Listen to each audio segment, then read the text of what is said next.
Paulus itu dengan urapan Roh Kudus, dia mengatakan itu. Jadi semua dikendalikan oleh Roh Kudus, jelas. Ada di firman Tuhan. Di mana? Di mana Paulus diurapi? Oh, pada saat iya, di mana? Di mana Paulus di mana Paulus diurapi di mana?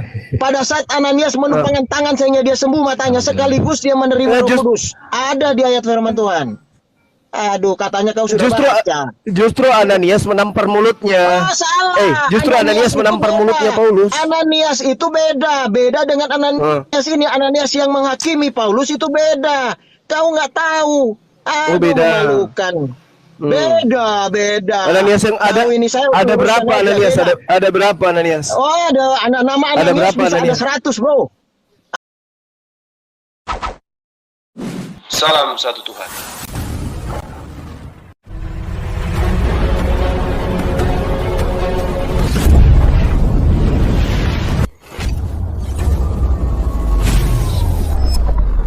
Pengantar ini singkat, para sahabat. Dukung semua ya sahabat-sahabat kita channel Densa News Muslim. Di like, di subscribe, di share sebanyak mungkin untuk supaya mencegah sahabat-sahabat kita di luar sana tidak terpengaruh terhadap pemurtadan. Semoga Allah memberikan selalu sikap istiqamah. Salam satu Tuhan, Allahu Akbar. Gamaliel yang memang masak yang paling keras. Iya, memang dia memang ahli Taurat. Dia memang ahli Taurat. Ahli Taurat yang anak didik Gamaliel kau bilang bodoh. Ya, memang dia ahli Taurat. Bukan, dia mengatakan untuk merendahkan diri, itu jelas ada di firman. Ya, memang merendahkan diri, makanya kalian rendah. Dia tidak sombong, bro, seperti kamu, nggak sombong. Mana ada tidak sombong? Baru baca kitab sudah sombong, kemana-mana menyerongkan ayat Alkitab. Memang dia sombong. Iya, dia merendahkan diri. Merendahkan diri gimana? Ada di Alkitab. Ada di Alkitab. Paulus itu mengaku. Paulus mengaku. Dibuka ayatnya. Susah karena mulutmu tidak punya rem. Jangan gitu. Kau tidak punya rem. Itu yang sengaja memang. Kau tidak punya rem. Kau tidak punya rem. Makanya kau datang itu ketemu saya pasti kau emosi. Kenapa? Dengarin dulu, gantian bicara, bro. Gantian bicara. Itu yang bicara itu ubun-ubunmu yang bicara. Gantian bicara, weh. Gantian bicara. Bro, aduh Bang Juma, nggak apa-apa, kena repot ini. Bro, tadi Anda mengatakan Pak Triwaraya yang dikandung Bunda Maria itu yang maha kuasa. Pertanyaannya, bro, apa yang dikuasai yang maha kuasa dalam kandungan? Silakan dijawab, bro. Bang Handi sambil titip. Ada telepon masuk apa? Tolong diulangi. Saya ulang ya. Iya, saya ulang ya. Kamu namanya selebes lagi. Iya, saya dengerin ya. Anda tadi mengatakan yang dikandung Bunda Maria itu adalah yang maha kuasa. Pertanyaannya adalah apa yang dikuasai yang maha kuasa ini dalam kandungan, Bang? Apa yang dikuasai? Oh, kamu tuh nggak paham ya. Kalau dia berinkarnasi dengan kekuatannya, dengan kekuasaan. Saya nggak nanya itu. Iya, dia berinkarnasi. Dia merendahkan diri. Jadi dia itu sendiri. Lah, kalau dia itu sendiri berarti semua kekuasaannya ada. Dia tidak on off. Dia berkuasa, dia maha kuasa sama dengan presiden. Kalau dia tidak menggunakan hak prerogatifnya, apa dia bukan presiden? Dia tetap presiden. Aduh, saya nggak nanya itu, bro. Dengerin dulu baik-baik. Itu jawabannya. Jadi dengerin, dia saya ulang ya. Berkuasa. Dia maha kuasa, tidak sedikit pun. Saya ulang, kemakuasaannya dia tinggalkan pada waktu dia berinkarnasi. Iya, dengerin dulu. Pertanyaannya sederhana loh. Yang dikandung Bunda Maria menurut Anda Tuhan yang maha kuasa. Pertanyaannya adalah apa yang dikuasai Tuhan yang maha kuasa ini selama ada dalam kandungan? Apa yang dia kuasai? Silakan. Lah, kalau maha kuasa kamu mau nanya apa lagi? Kalau dibilang maha kuasa, maha kuasa di ayat di Alkitab itu jelas ya, omnipresent, omniscient. Saya nggak nanya itu. Sebentar, omnipresent, omniscient, omnipotent. Saya nggak nanya itu. Maha adil. Lah, kau bilang kan omnipora juga. Omnipora juga sekalian. Pertanyaannya saya ulang ya. Saya ulang nih. Saya ulang pertanyaannya nih. Saya ulang pertanyaannya. Emangnya cuma Yang ketiga kau yang kali nih bisa? bahasa Indonesia nih, yang ketiga Apa kali. saya tanya Dengerin. Kemehe lu, Yang kau. ketiga kali ya, yang ketiga kali nih. Hanya bisa emosi dia ini. Iya, Triwara Bukan, tadi kau yang mengatakan nuduh emosi. bahwa Kamu- dengerin. Aduh. Triwara tadi mengatakan yang dikandung Bunda Maria itu adalah Tuhan yang Maha Kuasa. Pertanyaannya sederhana loh. Waktu Tuhan yang Maha Kuasa ada di dalam kandungan, apa yang dikuasai Tuhan yang Maha Kuasa ini waktu ada dalam kandungan? Apa yang dia kuasai? Silakan.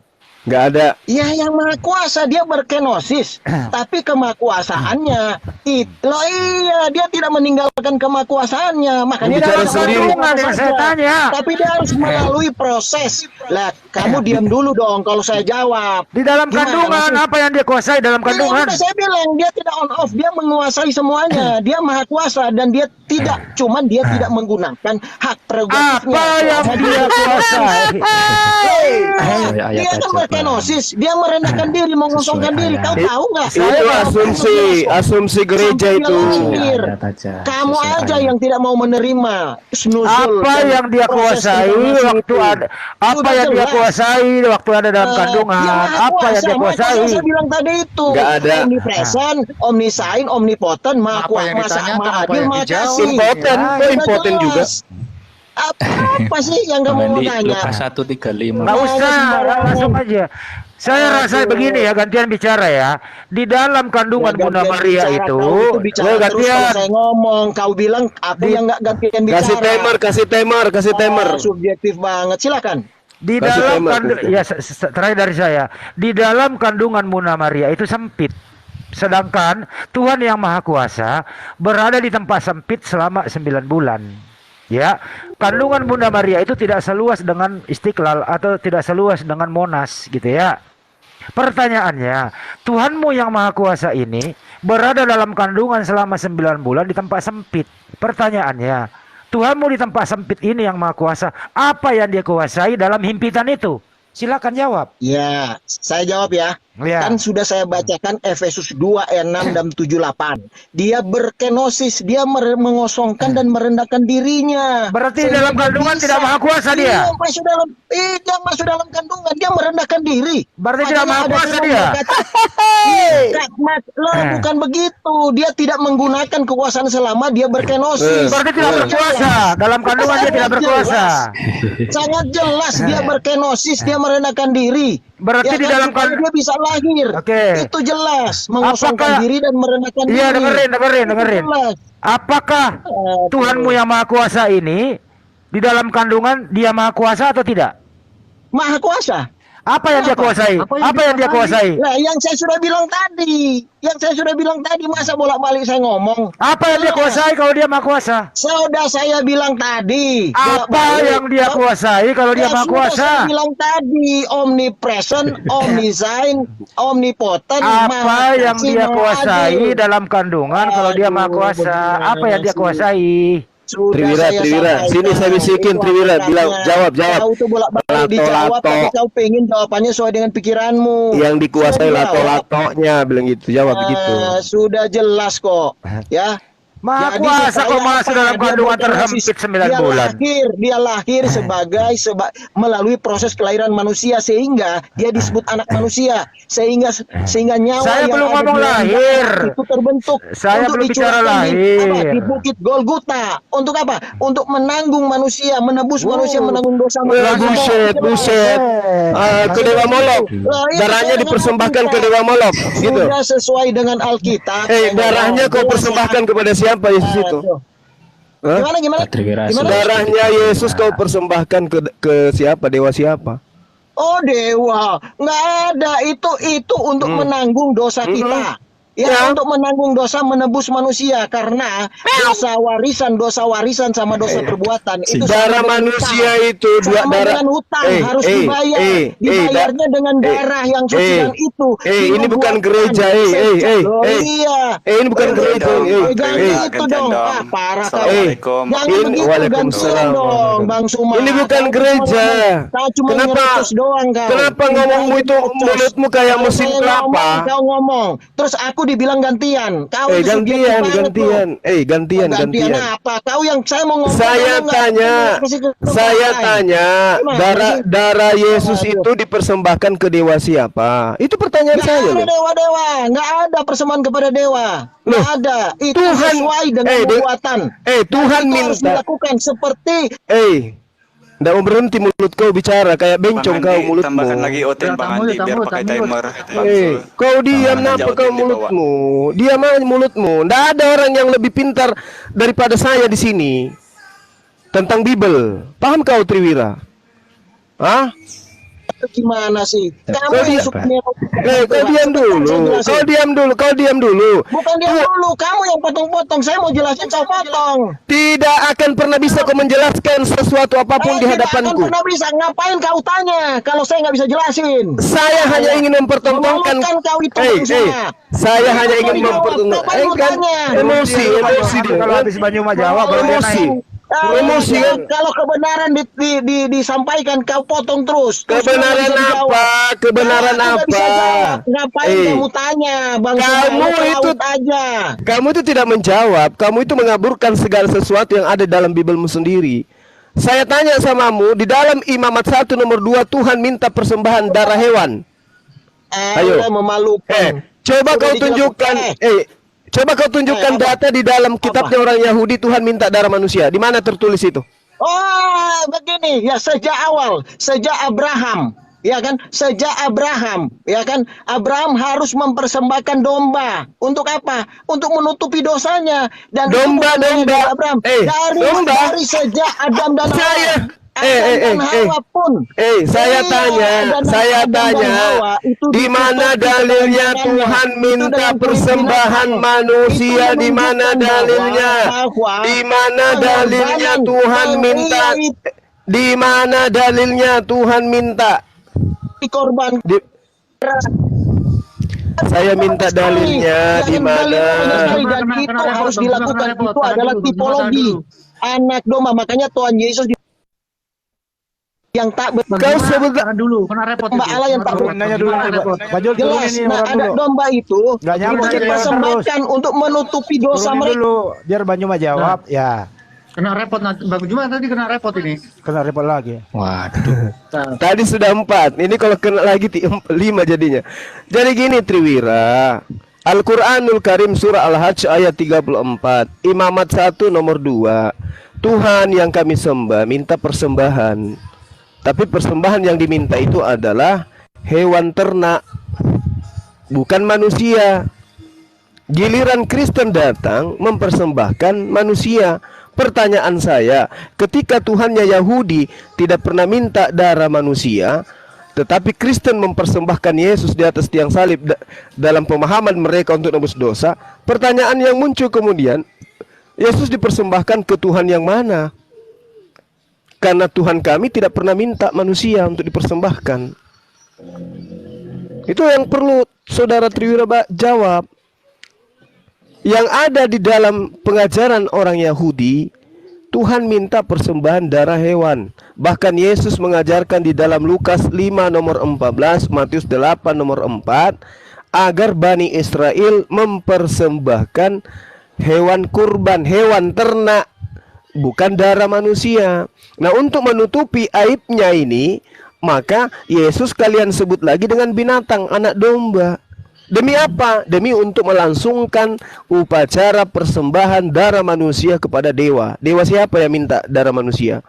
Kalau kita lihat dalam Imamat 20 nomor 3, Imamat 18:21, ternyata orang-orang terdahulu, orang-orang di Kanaan, orang-orang di Mesir, orang-orang Roma, Yunani, mereka mempersembahkan darah manusia kepada dewa-dewa mereka, diantaranya dewa Molok. Nah, Yesus dipersembahkan itu kepada siapa? Triwira, dengarkan saya sebelum kamu dinaikkan. Dengarkan. Al-Qur'anul Karim surah Al-Hajj ayat 34 menyatakan bahwa Tuhan memberikan jalan solusi pendamai kepada manusia dengan cara mempersembahkan hewan ternak. Imamat 1 nomor 2, Musa mengajarkan umatnya untuk mempersembahkan hewan ternak. Lukas 5 nomor 14, Matius 8 nomor 4, Yesus mengajarkan pengikutnya mempersembahkan hewan ternak. Kristen muncul dengan doktrin Yesus dipersembahkan. Pertanyaan saya Triwira, darah Yesus itu kalian persembahkan ke dewa siapa? Silakan.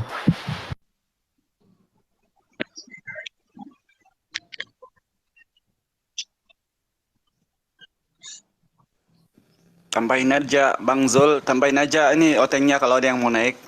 Biar banyak-banyak. Jadi gitu, pasar biar ibu, kita pasar kasih. ibu branded ini.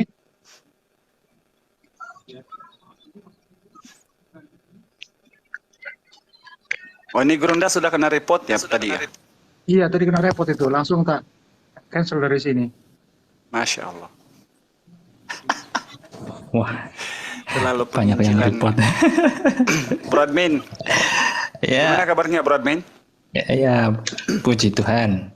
Sehat Udah selalu. Mumpung udah bisa libur. kita mulai ini Brodmin. Kebetulan ada Bang Zuma, ada Bang Zul, ada Bang Andi. Waduh, aku kalau Bang Zuma hafal Alkitab aku nggak hafal ya. Jadi harus nonton Iya, iya. contekan-contekan. Jadi kalau mungkin izin ya Bang Ronda Zuma ya, saya tambah dikit tentang ini penebusan dosa konsep di dalam kekristenan ini kalau boleh. Tadi yang soal hamil Silakan, itu belum silakan, selesai silakan. sebenarnya itu, Pak Hidayah. Yang soal Gimana, Bro? hamil tadi itu belum selesai itu sebenarnya. Siapa? Kalau tadi Pak Triwira bilang kan bahwa Bunda Maria mengandung Bapak. Secara teks sebenarnya saya nggak tahu ini Pak Triwira sumbernya dari mana ya. Cuma kalau yang dalam pengajaran saya yang saya terima itu konsepnya begini. Jadi karena dikatakan Roh Kudus akan turun atasmu dan menaungi engkau. Kalau di versi Celeber akan meliputi engkau. Jadi konsepnya itu Roh Kudus mengandung Bunda Maria.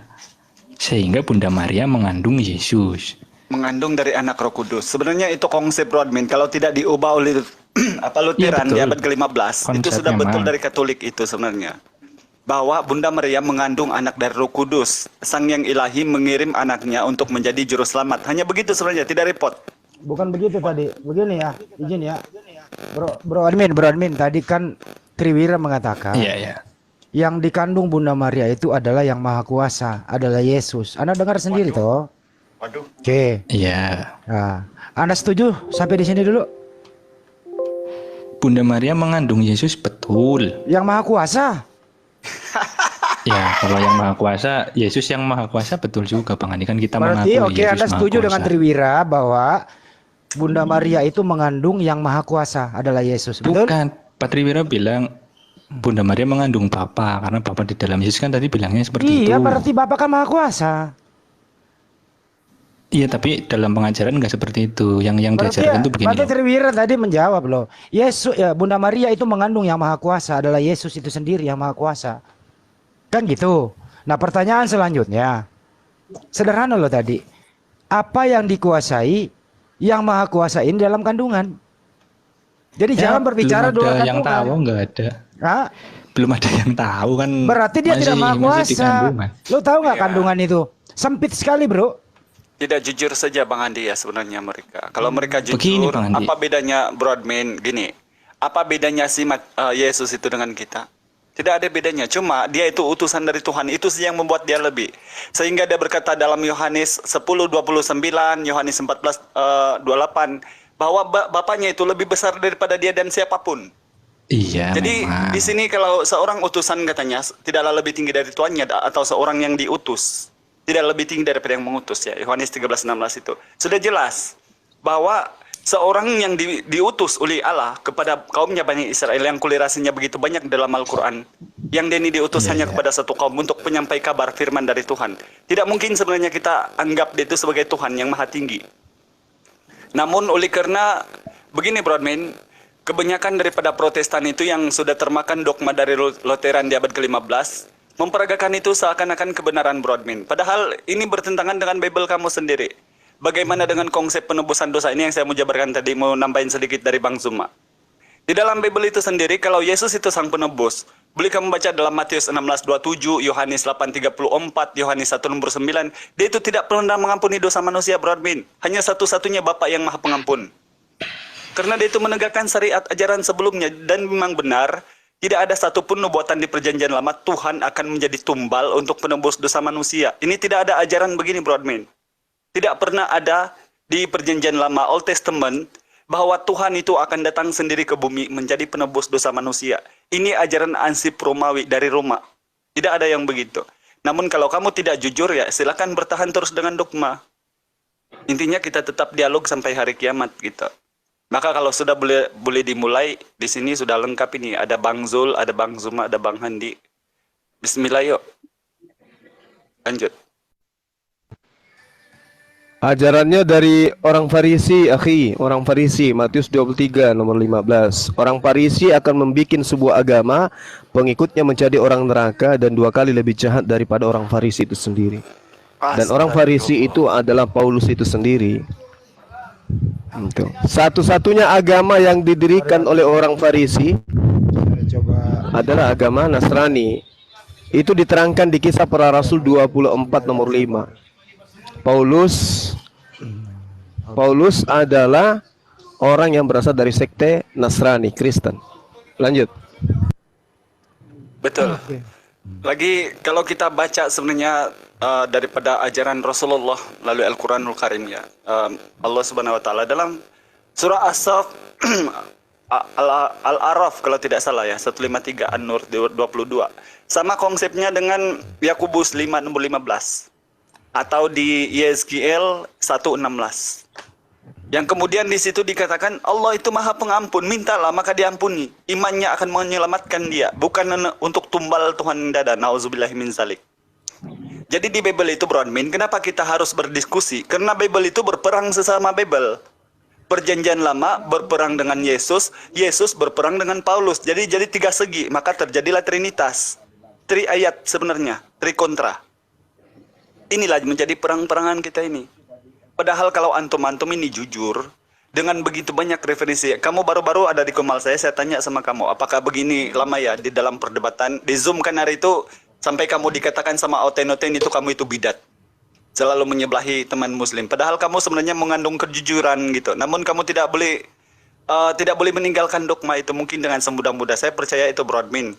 Saya yakin itu bahwa memang sih Kristen itu bukan senang ya, bro admin ya. Bukan senang untuk kita tinggalkan. Apalagi antum kan sudah bersaudara yang bukan muslim. Namun demi untuk keselamatan, bro admin, dunia dan akhirat, di dalam Bible itu sendiri tidak pernah dikasih jaminan oleh Yesus dia akan menyelamatkan satu orang Kristen, bro admin. Baptis saya kalau ada, coba. Dari Injil Matius 1 sampai Wahyu 28, coba cari satu ayat aja. Yesus bilang dia menyelamatkan satu orang Kristen. Tidak ada. Karena yang benar di dalam Bible itu dia utusan Tuhan untuk penyampai kabar. Dalam Yohanes 17 nomor 8 sampai 14. Bahkan dia mengatakan mereka juga bukan dari dunia sama seperti aku katanya. Sebab apa? Mereka tidak percaya. Dan orang-orang Yahudi ini menurut referensi Bible sama dengan apa yang di Al-Quran memang orang yang zalim, penganiaya, pembunuh para nabi. Ini menurut referensi Bible. Mana ada firman yang dari Tuhan, yang daripada firman itu kemudian mengatakan Tuhan turun, tetapi dari firman itu juga mengatakan Tuhan itu dianiaya oleh orang keturunannya yang diberinya kitab. Ini yang saya bilang tadi itu kalau di Malaysia bilang 3 Abdul. 3 Abdul Pradmin. 3 bentuk menjadi satu. Itulah keyakinan kamu yang tercampurnya dengan Trinitas. 3, ya, tapi tetap satu. Itu gimana sih? Tidak nyambung kan? Jadi bro admin, percayalah, keselamatan itu inna dinna indallahil Islam. Tidak ada di Bible itu inna dinna indallahil Kristen, tidak ada. Tidak ada di Bible itu, bro admin. Keselamatan hanya ada dalam gini, Islam. Pak. Gini Pak Hidayah. Ya kan kita sepakat untuk tidak sepakat kan nggak apa-apa ya. Jadi ya mau gimana ya? Kalau saya itu meyakininya begini loh. Karena di dalam Islam sendiri yang diakui adalah Injil, Taurat, dan Al-Quran yang sah diturunkan langsung kepada utusannya atau nabinya yaitu Isa, Musa, dan Nabi Muhammad. Sementara saya sebagai Kristen, kitabnya adalah Alkitab. Memang ada perjanjian lama kita ambil dari umat Yahudi, kemudian perjanjian baru ini memang hasil kanon lah, anggap saja seperti itu. Artinya dari kitab sendiri sudah berbeda. Sehingga ketika kita harus mengikuti apa yang disampaikan Nabi Muhammad, sementara kitabnya saja sudah berbeda, otomatis kan pandangan juga berbeda. Kecuali jika kitabnya ya memang benar-benar Injil ini yang dimaksud, kan begitu. Jadi saya tetap berpegang kepada Alkitab meskipun dikatakan kita beda konsep dalam kitab suci. Kalau kita kan memang hasil dari tulisan cerita pengalaman orang hidup sejaman. Kalau di dalam Islam memang langsung dari Tuhan. Tapi saya tetap berpegang pada itu. Kira-kira begitu. Karena saya merasa memang dalam hal kemanusiaan kan kita ya mirip-mirip lah. Hanya dalam pandangan tentang Tuhan saja yang beda kan gitu. Kalau yang dari Muslim Tauhid, dari kita Trinitas kan gitu. Tapi dalam kemanusiaan kan kita tetap sama. Bahkan Nabi Muhammad kan mengajarkan kemanusiaan yang baik juga kan gitu. Sekali lagi itu berbalik kepada keyakinan yang saya bilang tadi tidak mengandung kejujuran Bang Admin, Bro Admin ya. Sebenarnya tadi saya sudah memberi kulerasi. Kalau ketuhanan, begini ya Bro Admin. Pertama tentang kitab yang kamu bilang kitab suci ya. Di dalam Al-Quran juga sama Bro Admin. Kalau kita baca dalam surah Al-Maidah 46 sampai 48, memang Isa ini diberi kitab untuk menegakkan ajaran sebelumnya, Taurat, Zabur, dan dia diberi kitab Injil. Seperti juga Al-Quran kemudian dalam surah Yunus, kalau tidak salah, di surah Yunus 37 itu diberikan Al-Quran, Rasulullah itu untuk membenarkan kitab-kitab sebelumnya. Kulirasinya di Matius 5, nomor 17. Begitu kan? Nah coba sekarang kita sinkronkan ajarannya. Apakah cocok ajarannya Yesus itu dengan Rasulullah? Begini Pak Hidayah, Rasulullah kan, seandainya sebentar. Rasulullah kan Yesus mengajar itu, Tuhan itu satu, tauhid, yang kamu bilang itu. Qul huwallahu ahad. Di dalam surah Al-Baqarah 163, Al-Imran ayat 2 juga sama. Dan banyak ketauhidan dalam Al-Quran. Coba kita kaji di Bible. Apa qul huwallahu 3 atau qul huwallahu 3 bentuk? Tidak ada. Tidak ada di Bible itu satu ayat Tuhan Bapa, Tuhan Putra, Tuhan Roh Kudus, ketiganya adalah satu. Tidak ada Bro Admin. Apa yang dikatakan oleh Yesus ketika ditanya oleh orang Farisi, ahli Taurat, orang Saduki. Guru, katanya, hukum yang manakah utama? Maka jawab Yesus, dengarlah hai orang Israel, bukan dengarlah hai umat Antioquia, bukan. Dengarlah hai orang Israel, Tuhan Allah kita termasuk dia di situ mengatakan Esa. Kasihilah Tuhan Allahmu. Di 32-nya dijawab sama orang Saduki tadi, orang Yahudi. Tepat sekali guru, benar katamu bahwa Tuhan itu adalah Allah yang Esa. Tidak ada mereka mengatakan, betul guru, engkau itu pecahan dari 3 yang menjadi satu kesatuan, tidak ada. Ditanya, dikasih tahu lagi sama Yesus dalam Yohanes 5:44. Kamu harus mengenal Tuhan Allah yang Esa. Dikasih tahu lagi dalam Yohanes 17:3. Satu-satunya Allah yang benar. Bahkan si Rasul Paulus juga mengasih tahu di 1 Korintus 8 nomor 4. Satu-satunya Allah yang Esa. Kristen timbul kemudian dengan ajaran dari Paulus yang diperagakan. Tiga-tiganya Tuhan yang menjadi kesatu kesatuan. Di mana ayatnya? Tidak ada, tapi tiga-tiganya kesatuan. Mana ayatnya? Tidak ada, tapi tetap kesatuan. Itu ajaran siapa sih? Tidak ada Bro Admin. Maka inti dari semua ini adalah kejujuran Bro Admin. Tidak ada itu sinkronnya ajaran Paulus dan Yesus. Tetapi kalau Yesus dan Rasulullah alhamdulillah sama. Makanya kalau kami memilih Islam, sebab Islam itu memang ajaran daripada Yesus. Saja dari ini bisa bermanfaat untuk kita semua ya teman-teman. Itu kita akan lagi dari ketiga saya. Assalamualaikum warahmatullahi wabarakatuh.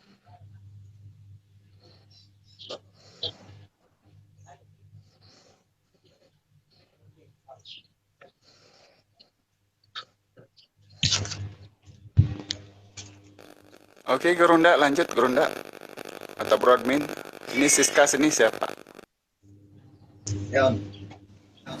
Ya Pak Hidayah, terima kasih Pak Hidayah. Barangkali ada Kristen lagi Pak Sul. Ini masih di on kan ada Bang Suma juga. Silakan. Tapi mengenai yang dari tadi Pak Hidayah sampaikan, ya oke lah, terima kasih. Tapi dalam hal ini saya tetap berpegang begini Pak Hidayah. Mungkin seandainya memang yang dimaksud oleh Nabi Muhammad adalah Injil yang Alkitab ini, mungkin bisalah ada pemahaman yang sejalan, tapi pada kenyataannya kan tidak. Dan ketika mempercayai kitab selain yang diturunkan oleh Allah sendiri kan itu dianggap sesuatu yang batil. Meskipun dikatakan ada sedikit yang benar, tetapi lebih banyak yang tidak benar. Jadi yang sedikit dianggap tidak benar juga. Jadi tidak bisa kemudian mengatakan bahwa membenarkan Injil misalkan yang dibawa Isa sesuai dengan Alkitab yang kita punya.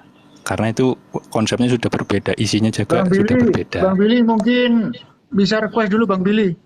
Namanya nggak hafal aku. Bang Billy. Oh iya, Bang Billy itu biasanya suka naik gitu. Iya. Bang Billy-nya? Jadi Ya, naikkan si Billy Rasul Karena terbaru kita- Kristen kalau ada. iya. Bang Billy kalau nggak salah ini ya. Yesus only kalau nggak salah warna doktrinnya. Siapa nih Bang Billy ini? Tapi ya udahlah. Nonton yang lain yang mau naik silakan. Ya, yang kalak-kalak. Basul. Mana Bang Billy ini ya? Ya gitu Pak Hidayah. Ada 876 nih Kristennya banyak juga mesti. Aku tak bikin kopi dulu ah. Iya. Silakan Bro Admin. Namun saya kasih tahu ya tentang konsep-konsep Tuhan di Bible ini ya. Saya bilang dari tadi itu, kenapa itu jadi perdebatan? Seakan-akan memang Tuhan itu bisa on off kalau di Bible. Dan seakan-akan juga Yesus pembohong. Kenapa? Yohanes 5:37, Yohanes 1:18, Yesus mengatakan Tuhan itu tidak kelihatan, tidak kedengaran suaranya. Yohanes 14 nomor 9, barang siapa melihat aku telah melihat Bapa. Begitu juga ketika dia dibaptis di Sungai Yordan, kedengaran suara dari langit berseru, inilah anakku yang kukasihi. Jadi pembohong Yesus di Bible. Begitu juga tentang ketuhanannya. Kadang-kadang bila dia membangkitkan anak Lazarus, gitu kan, di Yohanes 11 dari 39 sampai 42 itu, dia lagi di situ keilahiannya ada. Jadi sedang on tombolnya. Giliran dia tidur atas kapal di Matius 23, giliran dia makan ikan goreng itu lagi off. Atau giliran dia dicobai iblis di Lukas 4, Matius 4 itu lagi off dia. Ketika dia mengatakan aku dan Bapa adalah satu, Yohanes 10:30 langsung on. Jadi yang membuat Tuhan itu on off itu Bible sendiri, bukan orang Islam. Sebab itulah kita berdialog, orang Islam ini lebih banyak menyampaikan kejanggalan Bible. Sebab memang kalau jujur, tidak boleh lagi diimani itu sebagai kitab suci. Na'udzubillahi min zalik. Lanjut. Bang Zul, yang ini akunnya 3 juta monotri. Oke, siap. Ya, Bang Billy tuh. 3 juta. Bentar ya, saya cek dulu. 3 juta mana nih? Ya sekalian kalau ada Triwira Omnipora tadi dinaikkan aja sekalian. Iya nih, nggak ada di sini. Ntar saya cari-cari lagi. Tolong teman-teman yang lain share-share ya. Dilanjut. 3 juta. Selamat siang. Ini ada. Selamat siang, Pak. Selamat siang, Selamat siang. Pak Rafaiz. Assalamualaikum Ya, Uni. Bang.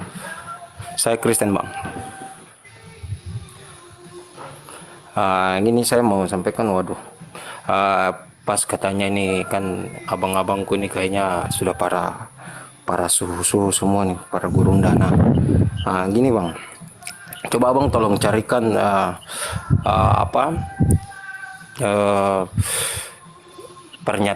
pernyataan apakah Tuhan di para nabi sebelumnya mewajibkan para nabi-nabi sebelumnya sebelum Muhammad bahwa Tuhan mewajibkan umat-umatnya masuk neraka, seperti mungkin di saudara-saudara sendiri bahwa Allah mewajibkan umat Islam masuk neraka, ya kan, di surah Maryam 71 itu. Lalu kedua, mungkin para gurunda mungkin membahas Alkitab terlalu banyak tapi tidak. Coba saya mau tahu tentang kedalaman ilmu dari saudara-saudara sendiri. Seperti begini, Bang. Di dalam Asmaul Husna, di mana itu adalah sifat-sifat Allah ya. Itu adalah sifat-sifat maha kuasanya Allah dalam Asmaul Husna. Coba Abang sebutkan di dalam Ali Imran 54 Allah memiliki sifat tipu daya, iya kan? Coba sebutkan nama sifat tipu daya Allah Subhanahu wa taala. Itu aja Bang, kedua itu. Tapi jangan gemetaran Bang, nervous sekali suaranya. Saya lagi sekalian lagi ada kerjaan Pak. Oh kirain lagi Kirain lagi Enggak. 501 bang. Enggak ya? Aduh, kok berdakwah kok pikirannya gitu bang. Suaranya gitu. Oke, baik. Jadi ketika berbicara, ntar ya teman-teman muslim. Ketika Al-Quran berbicara, Bismillahirrahmanirrahim, wa in minkum illa wariduha kana ala rabbika hatmam maqdiyya. Tidak ada seorang pun di antara kamu yang tidak mendatangi neraka. Hal itu bagi Tuhanmu adalah suatu ketentuan yang sudah ditetapkan. Jadi di Islam itu ada yang dikenal dengan sebutan sirat. Ada jembatan. Jembatan itu kemudian menjadi titian manusia menuju ke surga. Tetapi di antara titian ini, sebelum sampai ke surga, ada yang disebut neraka. Jadi orang semua untuk menuju surga harus melalui titian itu. Berarti harus mendatangi titian tersebut, harus melewati. Ibarat kata kalau orang mau ke Jakarta nih ya, dari Makassar ya harus melalui Bandar Soekarno-Hatta, baru bisa sampai kepada di Jalan Froksi misalnya, itu kan. Itulah yang disebutkan. Allah bercerita tentang neraka. Untuk itulah kemudian Allah memperlihatkan, Tuhan memperlihatkan neraka itu ada betulan. Begitu kita lewati neraka, oh ini loh ternyata tempatnya orang-orang kafir. Ya terus kami masuk ke dalam surga. Jadi mendatangi neraka bukan berarti menjadi penghuni. Laksana mendatangi rumah sakit bukan berarti kita jadi pasien. Mendatangi kuburan bukan berarti kita mayat. Itu maksudnya. Makanya di ayat selanjutnya dikatakan, di ayat 72, summa nunajjil ladzina taqau. Kemudian kami akan menyelamatkan orang-orang yang bertakwa. Jadi orang semuanya berbaris tuh. Islam, Kristen, Hindu, Buddha. Begitu sampai ke titian tersebut, sirat tersebut, ya orang-orang kafir menetap, tidak bisa melanjutkan perjalanan menuju surga. Dia tetap di dalam. Makanya dikatakan wa nazaruz zalimina fiha jizyah. Dan membiarkan orang-orang zalim di dalam neraka dalam keadaan berlutut. Tidak ada masalah. Sama seperti ketika Anda membaca di dalam Markus 9 nomor 49. Tidak, gini bang. Bang, maaf saya potong, maaf. Maksudnya saya itu, maksudnya itu adalah coba abang buktikan kalau semua ajaran para nabi juga sesuai dengan ajaran Allah Subhanahu Wa Taala yang mewajibkan umatnya masuk neraka.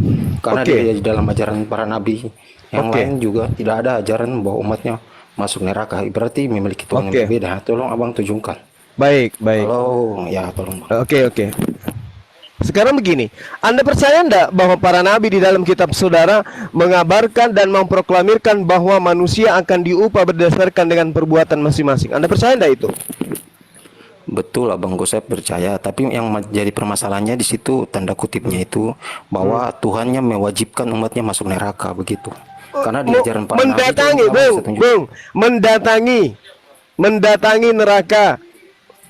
Oke, abang bisa tunjukkan ayatnya, mungkin habis. Setahu saya lihat itu memang Maryam 71 wa im minkum illa wariduha. Tidak ada seorang pun di antara kamu yang tidak mendatangi neraka. Bukan memasuki, mendatangi. Mendatangi mendatangi penguburan, pemakaman, bukan memasuki kuburan. Beda. Kalau memasuki liang lahat, memasuki kuburan itu berbeda dengan mendatangi kuburan. Misalnya Anda mendatangi kuburan karena Anda menziarah kubur, itu Anda mendatangi itu. Tapi apakah kemudian ketika Anda mendatangi kubur, Anda masuk ke dalam liang lahat untuk melihat mayat? Kan tidak. Ini penggambarannya seperti itu. Jadi ada titian yang kemudian dilewati oleh seluruh umat manusia, bukan hanya Kristen. Ingat ya, tidak seorang pun, artinya Muslim, Kristen, Hindu, Buddha, ateis, semua akan melewati di situ. Semuanya, nggak ada yang tersisa. Semuanya kita akan melewati dan membiarkan orang zalim menetap tinggal di dalam. Orang Islam tetap meluncur ke surga. Kenapa?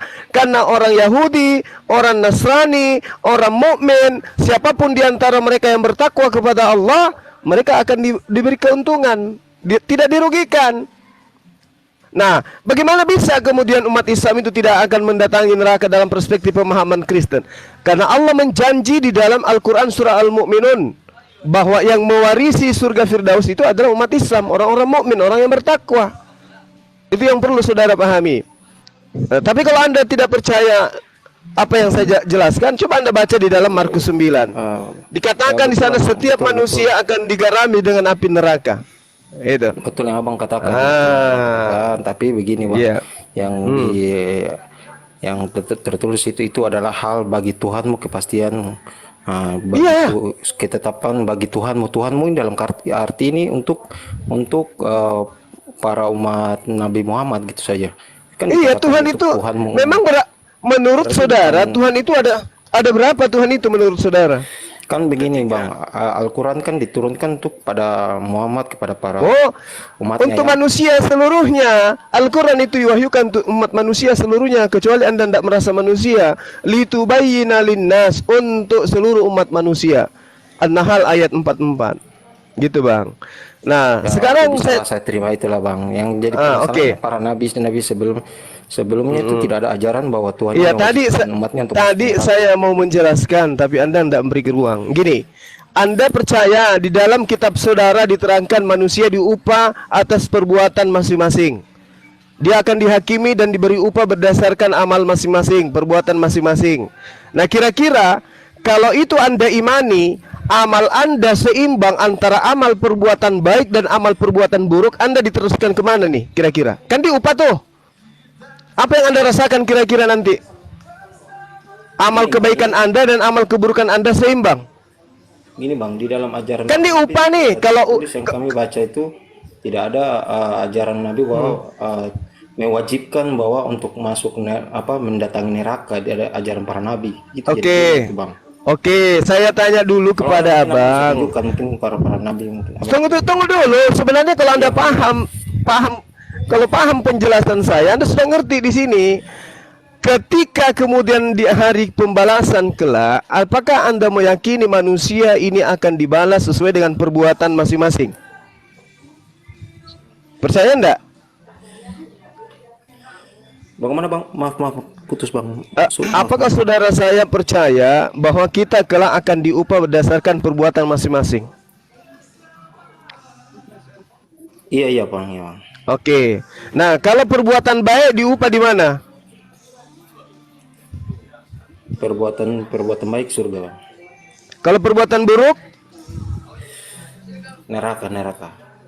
Bagaimana kalau perbuatan Anda seimbang antara perbuatan baik Anda dan perbuatan buruk Anda? Anda kemana? Justru itu kalau di kami itu kami memerlukan Tuhan yang untuk menolong kami. Kalau itu di ajaran kami ya. Oke gitu.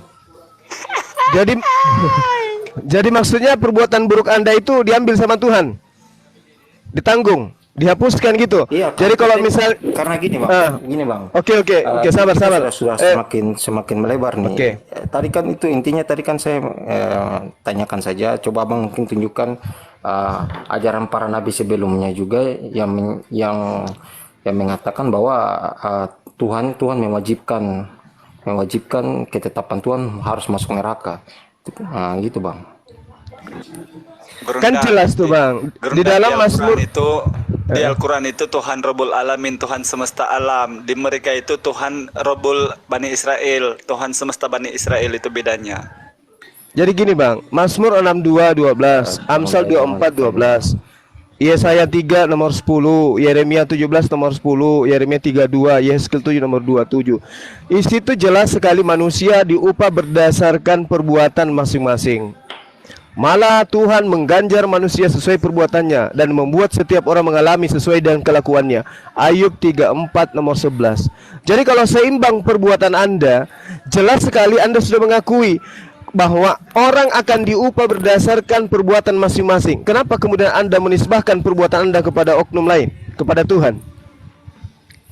Ya karena kita ini manusia yang tidak pantas, dalam arti tidak sempurna. Justru kita memerlukan bantuan Tuhan. Nah, yang saya tekankan di situ para nabi kan, ajaran para nabi di situ kan tidak ada bahwa perintah Tuhan mengatakan bahwa mewajibkan bahwa akan mendatangi neraka, tetapi hanya di dalam ajaran Nabi Muhammad mengatakan bahwa Tuhan harus wajib. Oke, baik. Abang tadi sudah mengakui perbuatan baik larinya ke surga, perbuatan buruk larinya ke neraka. Kalau perbuatannya seimbang, Anda bingung. Lantas mengambil anaknya Maria sebagai tameng penebus. Betul? Sedangkan Ayub 34 nomor 11 mengatakan gini, Tuhan mengganjar manusia sesuai dengan perbuatannya masing-masing dan membuat setiap orang mengalami sesuai kelakuannya masing-masing. Kenapa kemudian Justru perbuatan itu, Bang. Betul yang Abang katakan betul. Nah, perbuatan dosa Anda Kan juru selamat. perbuat Justru itu loh. kami membutuhkan Berarti juru selamat, berarti gitu, Bang. berarti perbuatan Anda dirasakan oleh juru selamat Anda gitu. Di kosakata saja mengatakan bahwa juru selamat berarti Iya, sang penyelamat. berarti Kami memerlukan sang berarti penyelamat. perbuatan Itu buruk Tuhan Anda sendiri. ditanggung. Berarti perbuatan buruk Anda ditanggung sama orang lain. Ya bisa dikatakan seperti kayak gitu karena kita Lalu membutuhkan bagaimana juru dengan selamat. pernyataan ini bahwa setiap manusia akan mengalami perbuatannya masing-masing? Yesus yang akan mengalami perbuatan Anda atau Anda sendiri menurut data ini? Justru itu tadi kan saya katakan, Bang, bahwa kami kan manusia tidak sempurna. Kami membutuhkan Tuhan untuk membuat kami sempurna. Kalau kita sesama manusia kan tidak mungkin saling saling menyelamatkan, tetapi hanya Tuhan yang bisa menyelamatkan. Oke, yang mati di atas tiang salib, Nah, yang mati di atas tiang salib ini siapa? Manusia atau Tuhan? Ya, sekarang itu sudah masuk ke iman-iman kami. Yang ingin tadi Iya. saya tanyakan, Iya. sudah jelas itu, Abang. Ini Di dalam jawabannya ajaran sudah kami sangat jelas. sebelumnya. Ini jawabannya yang sudah jelas sangat begitu, jelas. Bang. Anda aja yang sedang mempraktekkan 1 Korintus 4 nomor 10. Setiap manusia diupah dengan perbuatannya masing-masing. Perbuatan jahatnya dia dihapuskan di mana? Diupah di mana? Di neraka. Meskipun tidak ada pernyataan bahwa orang akan dimasukkan ke neraka terlebih dahulu. Tapi dengan adanya data-data yang saya katakan, Ayub 34 nomor 11, Mazmur 62 nomor 12, Amsal 24 nomor 11, Anda harusnya sudah paham itu, bahwa perbuatan buruk itu akan dicuci di neraka, perbuatan baik akan diberikan upahnya di surga. Nah, bagaimana dengan orang-orang yang ada perbuatan buruknya, ada perbuatan baik?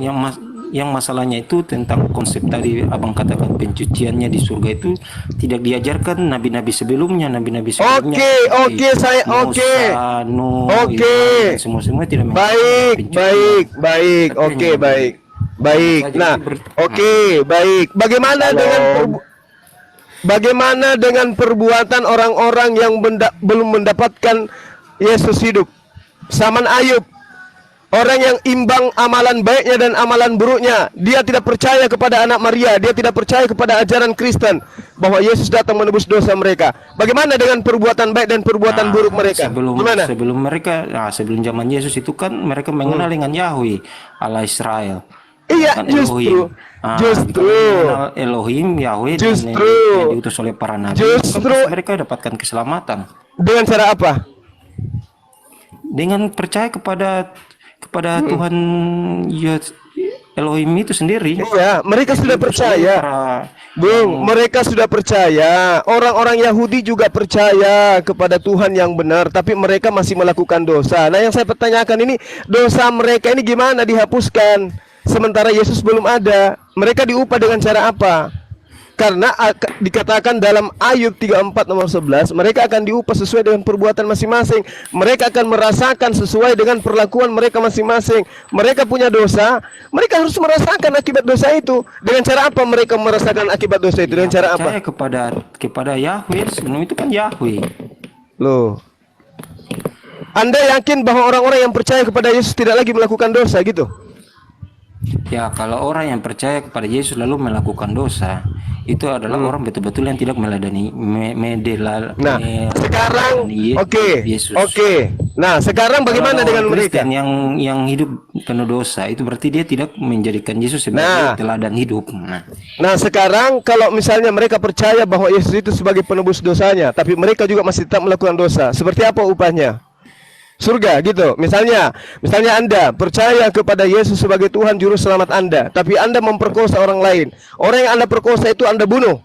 Tapi Anda percaya bahwa Yesus itu adalah Tuhan yang menyelamatkan Anda. Dosa tidak begitu Bang. Apabila percaya kepada Yesus, berarti dosa Anda masih ada. Orang kalau orang yang percaya kepada Yesus, orang akan meneladani Yesus, dia akan hidup dalam Yesus dan akan hidup baik. Bagaimana mata Anda dan telinga? Kalau orang yang mengenal Yesus, orang yang sudah mengenal Yesus tetapi mau hidup dalam dosa, tetap akan masuk neraka. Itu masuk ke dalam neraka. Jadi upahnya karena dia percaya. Abang katakan bahwa tidak. Iya. Bahwa sekarang gini, orang yang tadi nah, lalu bagaimana dengan perbuatan baiknya? Nggak diupah? Nggak diupah? Bang? Kan dia melakukan dosa, memperkosa, lalu kemudian mati, masuk neraka. Lalu perbuatan baiknya? Itu kan makanya saya tadi kan bilang kan Abang, bahwa kalau orang yang hidup dalam Yesus tidak mungkin dia akan melakukan dosa, tetapi kalau orang yang tidak hidup, itu teori belum ada kita dengar bahwa ada gereja yang lolos dari perbuatan dosa. Betapa banyak pendeta-pendeta yang melakukan pencabulan dan maksiat dan lain-lain. Nah sekarang membawa framing ke situ Bang, tapi Abang kalau membawa framing ke situ salah. Ini Anda seakan-akan Kristen itu orang suci. Ya kan? Saya tidak bilang Padahal saya orang suci. Tadi saya sudah katakan, saya tidak bilang saya orang suci. Saya sudah katakan. Anda sudah mempraktekkan 1 Korintus 4 nomor 10, Bang. Begini, dengarkan saya. Bagaimana dengan orang yang menyembah Yesus tapi juga melakukan dosa? Kemana dia pergi? Nah, tadi saya kan sudah katakan, apabila orang yang mengenal Yesus, dia harus hidup. Astagfirullah. Dia harus ikut mengenal Yesus. Dia tidak boleh melakukan dosa. Nah, sekarang kalau dia melakukan dosa, ini sedang dia melakukan dosa, kemana dia pergi? Ini pertanyaan saya kok jadi dibulat-bulat, diputar-putar gitu loh. Ya Bang, kalau cuma dosa yang cuma dosa yang ini mulai kan? Mulai. Enggak, saya enggak mulai, cuma Abang yang minta ampun. Nah, minta ampun. Bagaimana kalau Anda sudah mengatakan minta ampun, ternyata dosa manusia itu bisa dihapuskan dengan cara minta ampun kan? Betul? Ya. Bisa nggak dihapuskan dengan cara minta ampun? Ya bisa, kenapa tidak bisa? Nah bisa. Terus untuk apa Yesus mati di atas kayu salib kalau ternyata orang bisa menghapuskan dosa dengan cara minta ampun? Yesus mati itu bukan untuk menghapus dosa perbuatan yang ini, tapi itu menghapus dosa ketetapan dosa. Dosa apa lagi? Yang akhirnya dosa apa lagi? Dosa apa? Ketetapan dosa pada zaman Adam. Kita sudah melebar. Kan itu fitnah. Anda sedang memfitnah. Iya, karena Anda yang menyembunyikan pembahasan ini menjadi luas. Saya tanya sama Anda, orang Kristen mati dalam keadaan menyembah Yesus, tapi mereka punya dosa. Itu diupah apa mereka itu? Anda akan mengatakan surga, lagi, surga. Terus karena satu-satunya yang di dunia ini mungkin yang terus dosanya dalam sejarah histori. Terus dosanya hanya Yesus saja masuk surga. Terus dosanya yang mencabuli orang lain misalnya, diapakan? Itu kan framing Abang salah. Kalau kalau orang mengenal Yesus tidak boleh mencabuli orang lain gitu, Bang. Kamu itu mabok. Ini yang saya ini yang dengarkan saya. Framing salah, Bang. Ya udah kau bicara lah dulu. Kau bicara dulu, para nabi. Susah kalau bicara sama orang yang praktekkan 1 Korintus. Ajaran para nabi sebelumnya tidak ada yang menyatakan bahwa perintah Tuhan bahwa mewajibkan untuk umat-umatnya masuk neraka gitu, Bang. Hanya cuma satu nabi, itu Nabi Muhammad saja yang datang dari belakang lalu mewajibkan Tuhannya umatnya masuk neraka gitu, Bang. Sekarang begini saya tanya samamu. Kalau dosa dan amalmu itu seimbang 50-50, kamu kemana? Gini, abang memberikan pertanyaan, tapi abang tidak bisa, kita mengukur untuk dosa, kita tidak bisa mengukur, Bang. Abang memberikan pertanyaan 50-50, bagaimana kita mau mengukur dosa gitu, Bang? Kan ada penghakiman, Tuyul. Kau kan dihakimi nanti. Ternyata hasil penghakimannya dosamu 50-50. Nah, kamu kemana? Wah, abang memberi pertanyaannya saja salah. Bagaimana abang bisa tahu bahwa dosa 50-50 dari mana abang bisa mengukur dosa? Tuyul. Tuyul, kampret. Ayub 34 nomor 11. Iya memang begini kalau menghadapi orang bahlul. Kalau orang bahlul memang digituin. Ayub 34. Ayub 34 nomor 11. Manusia diupah berdasarkan perbuatan masing-masing. Kamu nggak ngerti juga di situ? Iya betul, tapi masalahnya abang tidak bisa membuktikan bahwa ajaran para nabi sebelumnya itu tidak mewajibkan manusia masuk neraka, tetapi hanya ajaran saja mewajibkan masuk neraka itu aja, Bang. Kalau manusia itu imbang dosanya antara amal perbuatan dan amal buruknya, amal perbuatan baik dan amal buruknya, gimana caranya dibalaskan menurut saudara? Berdasarkan Ayub 34 nomor 11. Jangan oke aja kau. Iya Bang, makanya saya mau tanggapi nih Bang. Bagaimana abang bisa mengukur dengan bagaimana abang bisa? Ini bukan diukur lagi, Tuyul bukan diukur. Ini sudah diukur dan ditemukan ada orang yang amal perbuatan dan amal perbuatan buruknya dan amal perbuatan baiknya seimbang. Iya, gimana pertanyaan begitu? Bagaimana abang menunjukkan menimbang itu dengan pertanyaan begitu? Abang menunjukkan menimbang dosanya sekian berapa persen dengan cara apa? Kalau ada yang seimbang amal perbuatan buruk dan baiknya itu gimana solusinya? Itu kan baru kalau. Nah itu kan bahasanya baru kalau. Yang tadi yang jelas yang kita pakai dalil itu bahwa yang saya tanya itu ajaran nabi-nabi sebelumnya tidak ada mewajibkan Tuhan untuk mewajibkan umatnya masuk neraka. Cuma ajaran Nabi Muhammad saja, nabi terakhir yang mewajibkan umatnya masuk neraka. Gitu aja Bang pertanyaannya. Ya udah. Kamu menang, kau menang, saya kalah. Ya sudah beta, nggak ada yang menang, nggak ada yang kalah, saya hormati Bang. Itu lalu yang abang yang kedua itu Bang, saya hormati Bang, itu ya mungkin kita salah. Kamu tidak paham dengan penjelasan tadi Bang. Iya udah oke sudah sudah. Orang bahlul ini orang paling sudah paham apa belum? Orang paling goblok sedunia. Yang jelas kan gitu Bang. Kamu goblok, kamu bodoh, kamu bahlul. Ya abang aja nggak bisa membuktikan dengan lalu menghujat saya kembali. Saya nggak menghujat. Ya. Sudah dijelaskan sama Bang Zuma Rafaiz ya. Artinya mendatangi itu gini. Islam ini punya titian siratal mustaqim. Itu titian untuk ke surga. Di bawahnya itu neraka yang dijelaskan sama Bang Zuma. Jadi kalau manusia Bang, di dalam Al-Quran, kalau Bang, saya hargai diam itu dulu kan dong, gantian dong. Saya belum Saya ngomongkan dari mengerti, tadi Bang. kan, gantian dong. Oke Tahan Bang. Roh Kudusnya di Hosea 9 nomor 7, orang yang penuh roh adalah orang gila. Jadi tahan Roh Kudusnya. Jadi gini, Wah, ketika manusia dikatakan oleh Allah, tidak seorang pun di antara kamu kalau tidak mendatangi gitu, bukan artinya meninggali atau mendiami, bukan. Bang, Jadi itu kalau udah dipisir- Al-Hidayah itu sudah selesai itu, udah tamat tadi dijelaskan. Udah, dia aja ini yang tidak ada perangkat otak di kepalanya untuk Bukan Bang, masalahnya bukan masalah nggak ada perangkat atau itu, tapi tidak bisa membuktikan bahwa nabi-nabi sebelumnya itu ini Nabi Ayub,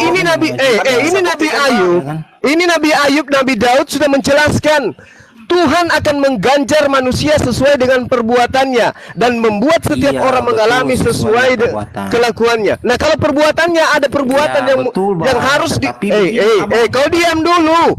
Kalau perbuatannya ada yang harus diupah dengan neraka, dia kemana?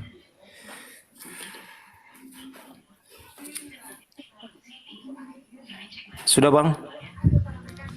Kalau perbuatannya ada yang mengharuskan dia diganjar dengan neraka, dia kemana? Ya dia harus membutuhkan juru selamat.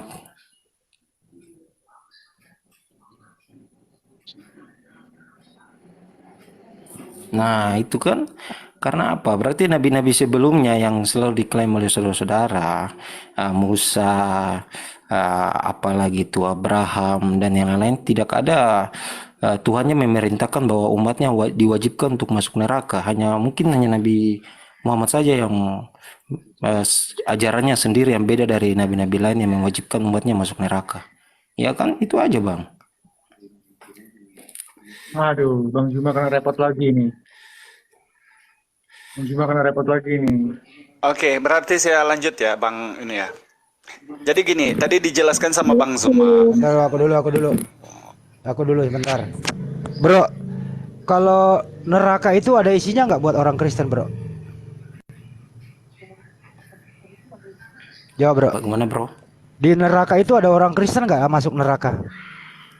Wah, apa ya, kita kan semua belum sampai ke Jawab sana. aja, ada atau tidak? Ya, saya kan belum sampai ke sana, gimana Menurut saya jawab? menurut Anda. Saya tidak bisa mengatakan menurut saya karena saya belum Ya, sampai ke baik. sana, Bang. Kalau di surga ada Kristen nggak masuk surga?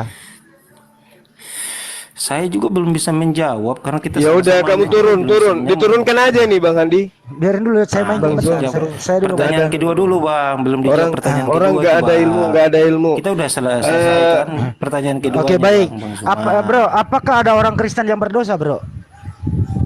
Oh, pasti. Oke, baik. Kalau orang berdosa itu bisa masuk surga nggak? Orang Dia lagi berdosa make bisa- ini, Bang Andi. Sambil make dia ini. Iya. Biarin dulu, Bang Aduh, Zuma. jangan framing begitu. Sambil makan. Biar direport dengerin dulu, lagi, dengerin Bang. dulu. Ada Lagi nggak make orang dia. ada nggak orang Kristen yang berdosa, Bro? Hah? Semuanya masuk neraka orang Kristen itu. Bro, ada nggak orang Kristen masuk surga? Coba Bang tunjukkan berdosa? ada ayat Alkitab semua orang Kristen wajib masuk Dengerin neraka. ini sederhana Di loh. Al-Quran. Sederhana. Bang Suma. Sederhana, ada nggak orang Kristen yang berdosa? Boleh. Matius 7 nomor 21 sampai 23. Semua Kristen masuk neraka. Bang jangan framing gitu, Bang. Udah kita lewat itu aja dulu lah. Tadi udah selesai. Yang penting saya udah tahu. bencong. Saya Siapa udah- yang saya udah tahu framing? jawabannya. Saya udah tahu jawabannya. Bencong. Nabi-nabi sebelumnya Mana? Tuhannya beda, Coba ya. mana jaminan? Coba mana jaminan Yesus untuk orang Kristen penyembahnya masuk surga mana? Ada dalilnya? Ada banyak. Mana dalilnya? Satu aja. Satu Satu Abang aja. udah lebih paham lagi. Ya udah hafal kan. Bahlul. Kamu nggak ngerti Bible, Bro? Bagaimana diskusi kau? Hah? Bagaimana? Kamu nggak ngerti Nggak ngerti Bible, tapi Babang. kamu mau diskusi. Abang saja nggak ngerti Al-Quran. Markus 9 Markus 9 nomor 49 semua orang Kristen. Semua orang Kristen masuk neraka. Markus 9:49. Coba kamu baca. Jangan Markus jangan- 9:49 Bang semua Zuma. orang Kristen Bang masuk Zuma neraka. beda dengan surah Bahlul. Satu, Markus 9:49. Markus 9:49 semua orang Kristen masuk neraka. Aduh, jangan framing, nggak ada. Diturunkan ini, Bang. Diturunkan. Diturunkan. Orang ini enggak. Iya. Turunkan Iya, aja, iya. Bang. biar saya Kami nggak tahu bisa bahwa menghadapi Ibunda orang bodoh. nggak mampu menjawab. Kami nggak sanggup menghadapi orang bodoh. Orang goblok kami nggak sanggup hadapi. Angkat tangan saya. Ya, Saya sabar. paling tidak bisa hadapi orang goblok seperti yang tadi. Sabar, dia memang ini. Mending saya dialog sama monyet daripada orang tapi goblok kayak dia. Jelas-jelas diterangkan di dalam kitabnya loh. Bahkan dia akui tadi bahwasanya manusia diupah berdasarkan perbuatan masing-masing.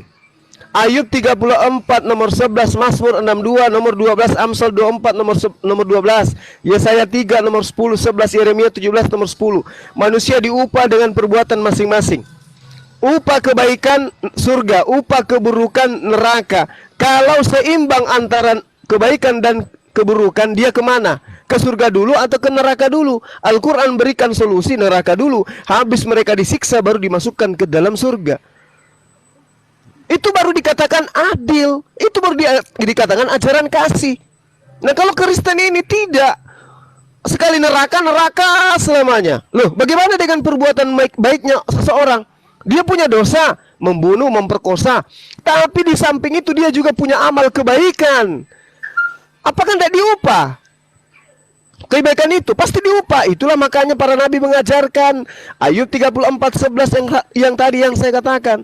Tapi dasar bahlul, otak nggak ada, tertutupi lemak babi, ya kayak gini dialognya. Hadapi saya pakai ilmu. Hadirkan orang Kristen yang bisa hadapi saya tapi dengan ilmu. Bukan dengan dongeng, goblok dan bahlul kayak tadi. Ada Pastor Sergius ini, ada pastor ini. Selamat sore, Pak Pastor. Ya, selamat sore Ya. buat saudara-saudara semua. Ya, selamat sore, Bang. Nanti saya kasih topiknya Selamat dulu sore, ya. Pastor. Pak Pastor, gini, topiknya adalah surga dan neraka. Gitu ya. Ya, Bagaimana orang Kristen itu menghadapi persiapan surga dan neraka, apa yang dilakukan gitu loh, Bang. Itu topiknya. jadi dalam persiapan untuk masuk surga atau neraka gitu ya. Iya. Oh, Ya, kita yang percaya kepada Yesus sebagai Tuhan dan Juru Selamat umat manusia. Kemudian Rasul Paulus mengingatkan dalam tulisan kitabnya, dia berkata kerjakan keselamatan itu dengan takut dan gentar. Artinya kita yang sudah menerima keselamatan, kita melakukan perbuatan baik itu bukan untuk masuk surga lagi, tapi karena sudah menerima keselamatan itu. Nah itulah yang Jangan panjang-panjang bro, jangan panjang-panjang. Ya. Apakah ada orang Kristen masuk neraka? Saya perlu jelaskan dulu konsep Kristen. Kristen itu Nggak usah dijelaskan, jawab dulu. Apakah ada orang Kristen masuk neraka? Tidak ada. Ya. Berarti neraka kosong. Ya kembali lagi kepada saudara saya yang tadi, kan saya belum ke sana gitu. Enggak dulu. Ya. Kan tidak ada orang Kristen ini masuk neraka. Ya karena orang Kristen itu kan pengikut Kristus. Ya dia kalau pengikut Kristus pasti dia hidup dalam kebenaran, dia pasti tidak melakukan dosa dan tidak. Oke, bagaimana kalau ada, menurut Bang Juma tadi, bagaimana kalau ada Kristen itu dosanya banyak, dia merampok, dia membunuh, memperkosa. Lah bukan orang Kristen itu. Oke, Bang. jadi orang yang merusak pada biarawati itu bukan orang Kristen. Yang maksudnya gimana, Bang? Yang menghamili orang biarawati itu bukan Kristen. Ya bukan, kalau saya Bukan, baik. Karena Oke, Kristen udah dijawab Kristus, bukan, gitu. udah dijawab bukan. Iya, Baik jangan ya. ngegas lah, Bang. Terus kemudian apakah Sambo itu Kristen? Ya jangan dibahas orang meninggal, udah meninggal itu, Bang. Sambo belum meninggal. Hukuman mati dia. Sambo itu kan membunuh, Sambo. iya membunuh orang. Apakah dia Kristen? Ya KTP. Kristen atau bukan? Ya KTP Kristen. Masuk neraka nggak dia? Ya kalau membunuh ya masuk neraka lah. Berarti ada orang Kristen di neraka? Ya KTP-nya. Enggak, berarti ada orang Kristen di neraka. Ya kalau abang bilang ada ya terserah abang. Enggak, saya tanya Anda, jawab aja. Ada apa enggak? Ya kalau saya nggak bisa bilang ada atau tidak karena saya kan belum ke sana gitu loh, Bang. Kalau di surga ada nggak orang Kristen? Dengerin. Ada nggak orang Kristen masuk surga? Enggak Nggak ada. Enggak, saya tanya Mana dulu. dalilnya? Dalilnya, lanjut Pak, lanjut. Ya saya nggak perlu tunjukkan dalilnya, makanya kan tadi saya pengen jelaskan. Nggak ada. Yang ada orang Kristen diusir ke neraka. Di mana ayatnya itu, Bang? Silakan Bang Andi. Enggak. Tidak setiap orang yang menyeru aku Tuhan, Tuhan akan masuk ke dalam kerajaan surga, melainkan mereka yang melakukan kehendak. Matius 7.